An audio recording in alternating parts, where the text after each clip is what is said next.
Of our own storms on the way. Isn't that right, Cedric? Yeah.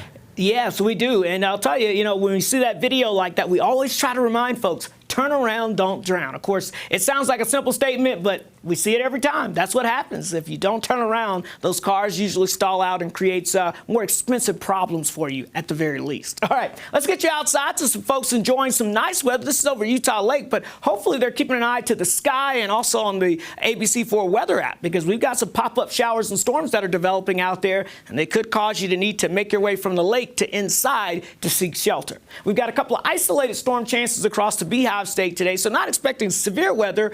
With that being said, take a look at this shot. This was sent in from Cameron from South Jordan and around the West Jordan area. You can see this is what we call a land spout. So it's called the land spout. The difference between that and a tornado is basically the rotation starts from the ground and makes its way up, as opposed to from the sky making its way down to the ground. But still, hey, as we like to say, it's nothing to sneeze at, folks. So you see these things here. If you're driving, you see this funnel taking place, because it can be scary. And while we don't see major damage usually with these things, they can be definitely concerning out there. Now, here's another view of some of the storm activity from earlier today. This was sitting in from Scott Taylor and Magna, and you can see heavy rain coming down there with this as well. But notice the blue skies. So that could show you how quickly in this type of a weather pattern the conditions can change out there. So as we get you over to 411 radar, smattering of showers across the Beehive State right now. Some of the most intense activity, some thunderstorms developing here just to the west and southwest of the Milford area. This continues to kind of percolate and drift off towards the north here, just to the west of Milford. We've got a few more storms here, a couple of small little isolated cells here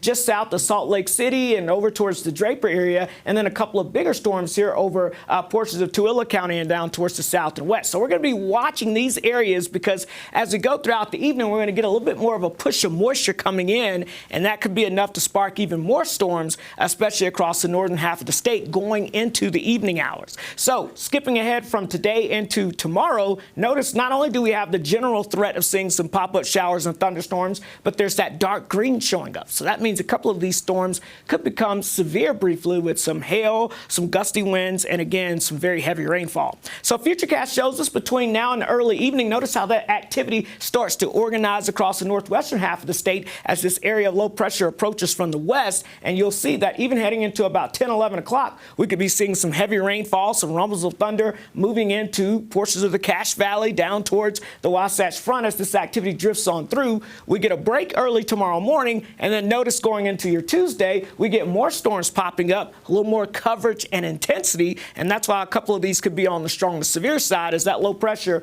moves by to our north. The good news is by Wednesday, that front moves through and we start to dry things out with that northwesterly flow coming in across the area, and we'll actually see a little taste of fall out there. Speaking of fall, of course, September 1st is the unofficial start, as the meteorological start to fall out there. And we typically average a high temperature around 87 this time of the year. By the end of the month, we average a high temperature in the mid-70s in Salt Lake City. So that gives you something to look forward to. Sadly, as we look past this storm system that moves through on our Tuesday, bringing us that chance of showers and storms, we get that brief little taste of some fall-like weather, and then another high-pressure summer ridge builds in, which means all the cooler air goes up and around us, and we stay baking with the heat as we head towards the upcoming weekend. So just hold on, patience. It will get here, but it's going to take a little longer than normal. Here's your forecast in St. George. Sunshine, temperatures into the triple digits as we go throughout the rest of this week. In fact, up to near 104 by the time we get towards Saturday. So not really feeling like fall.